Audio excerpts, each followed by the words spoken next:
밤사이 많은 비가 쏟아진 충북 지역에서 침수 피해가 속출했습니다. 내일까지 최대 200mm의 비가 더 내릴 것으로 예보돼서 걱정입니다. 청주 취재기자 연결해 보겠습니다. 이채은 기자, 현재 상황이 어떻습니까?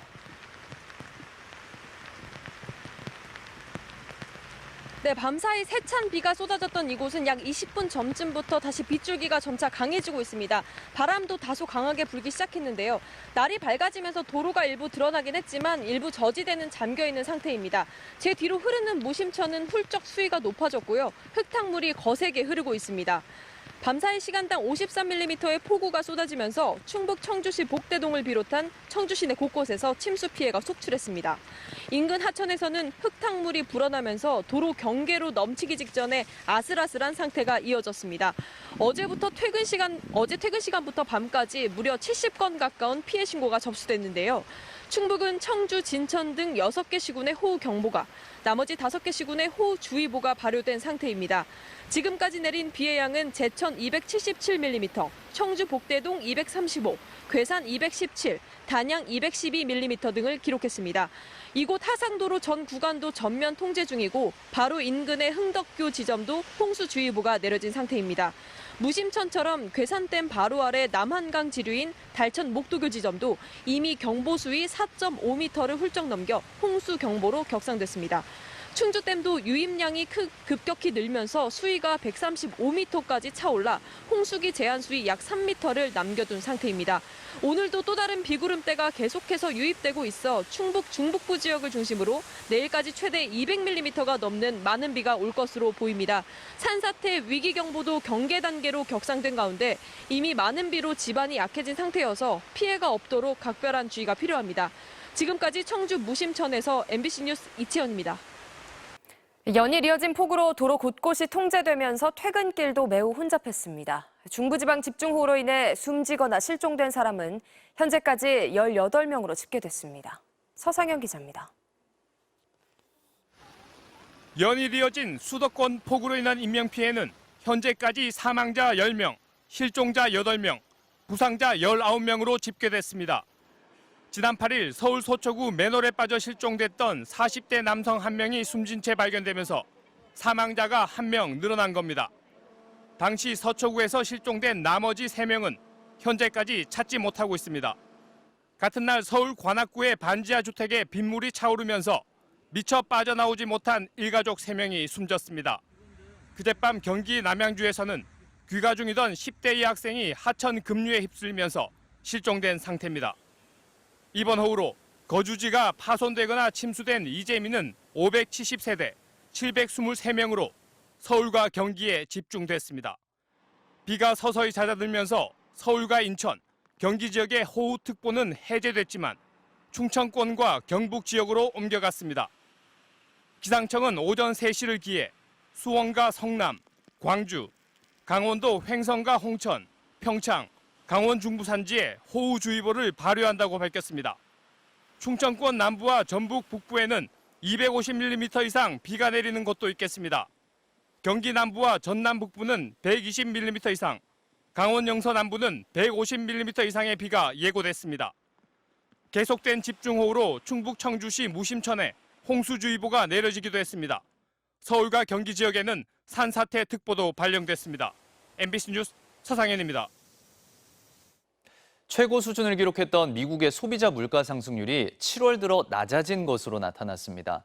특히 전달 대비 물가 상승률은 0%로 집계됐는데 기름값이 2달 연속 내린 영향으로 보입니다. 뉴욕에서 이용주 특파원입니다. 미국의 7월 소비자 물가가 1년 전보다 8.5% 오른 것으로 나타났습니다.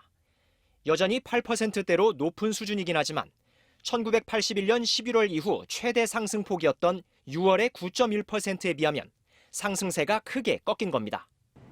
한 달 전과 비교한 수치도 마찬가지입니다. 4월 들어 한풀 꺾이는가 했던 물가는 이후 2달 연속 큰 폭으로 올랐다가 7월엔 0%로 내려앉았습니다. 당초 시장 전망치보다 모두 낮아진 것으로 물가 급등세가 멈췄음을 보여주는 신호로 풀이됩니다. 품목별로 살펴보면 에너지 가격 하락이 두드러집니다. 특히 휘발유 물가가 한 달 전보다 7.7% 내렸는데 이는 코로나 사태 초기인 2020년 4월 이후 최대 하락폭입니다. 기름값이 하락세로 돌아선 게 물가 상승 압력을 다소 완화시킨 주요 원인으로 꼽히고 있는데요. 미국 내 평균 기름값은 지난 6월 최고치를 찍은 뒤로 계속 떨어진 끝에 최근엔 리터당 350원 가까이 내렸습니다. The gas prices peaked 2 months ago and it kept slowing down. Isn't it good? I guess it's good. Yeah. I guess not enough, obviously. It's always better just to keep going down. 6월의 사상 최고치 물가 발표 때 구식 통계라고 비난했던 바이든 대통령은 이번엔 0%를 5차례나 반복해가며 긍정적인 평가를 내놓았습니다. I just want to say a number. 0. Today we received news that our economy had 0% inflation in the month of July. 0%. 하지만 식료품과 주거 비용은 상승세가 여전했습니다. 한 달 전에 비해 식료품 물가는 1.1% 올라 7개월 연속 고공행진을 이어갔고 주거비도 0.5% 오른 것으로 나타났습니다. 가격 변동성이 큰 에너지와 식량을 제외한 지표로 연방준비제도가 눈여겨보는 근원 물가는 6월과 같은 5.9%로 나오면서 연준의 급격한 금리 인상 기조에 어떤 변화가 있을지 섣불리 예측하기는 힘든 상황입니다. 뉴욕에서 MBC 뉴스 이용주입니다. 국민의힘의 주호영 비대위 체제 전환 하루 만에 이준석 대표가 법원에 가처분 신청을 접수했습니다. 당과 사실상 전면전에 나선 건데 국민의힘 내부 혼란은 당분간 계속될 것으로 보입니다. 임현주 기자입니다. 국민의힘이 주호영 비대위 체제로 전환되며 자동 해임 수순에 들어간 이준석 대표. 이 대표는 예고한 대로 어제 오전 서울 남부지법에 비대위에 대한 효력정지 가처분 신청을 접수했습니다. 가처분 신문기일은 다음 주 수요일로 잡혔습니다. 가처분 신청이 법원에서 인용될 경우 국민의힘은 비대위 출범 전으로 돌아가게 돼 극도의 혼란은 불가피합니다. 당 내에서는 이 대표도 현재 비상 상황에서 자유롭지 못하다며 더 이상 루비콘강을 건너지 말라는 경고의 목소리가 나왔습니다.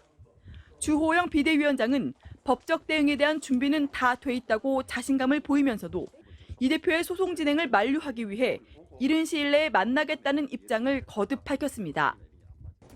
저는 이제 다각도로 접촉 노력을 하고 있고 이제 이 대표 측에서 마음을 내서 만날 결심을 해야 일이 이루어지지 않겠어요. 혁신형 관리 비대위를 내세운 주 위원장은 조기 전당대회를 위한 실무형 비대위에 대해 그러면 비대위를 할 게 뭐가 있냐며 부정적인 입장도 재확인했습니다. 하지만 주 위원장과 지난 당대표 선거에서 경쟁했던 나경원 전 의원은 선출된 권력이 혁신을 제대로 할 수 있다며 조기 전당대회 필요성을 강조했습니다. 그러면서 당대표 출마 의사도 내비쳤습니다. 사실 지금까지는 적극적으로 고민 안 했습니다. 근데 지금부터는 좀 고민하려고 합니다. 전당대회 시기를 둘러싼 차기 당권 주자들 간 갈등에 이준석 대표와의 법적 공방까지 시작되면서 국민의힘의 내부 혼란은 당분간 계속될 걸로 보입니다. MBC 뉴스 임현주입니다. 서울의 빗줄기는 많이 약해졌습니다. 다만 다른 중부지방으로는 여전히 강한 비가 집중되고 있는데요. 지금 보라색 호우구름이 머무는 충남 보령시로는 시간당 50mm 안팎의 장대비가 내리고 있습니다. 이에 따라서 충청도에는 호우경보가, 그밖에 경북 북부와 전북 북부에는 호우주의보가 발효 중입니다. 서울은 기상관측 이래 최악의 폭우가 내렸습니다. 단 사흘간 서울 동작구에는 576mm 안팎에 달하는 집중호우가 쏟아졌는데요. 앞으로 충청도에도 많은 비가 예보되어 있습니다. 내일까지 충청 북부에 150mm 이상이 되겠습니다. 서울은 5mm 안팎의 비가 오후까지 이어지다 그치겠지만요. 그밖에 전국은 내일까지 비가 이어지겠습니다. 지금까지 기상센터였습니다.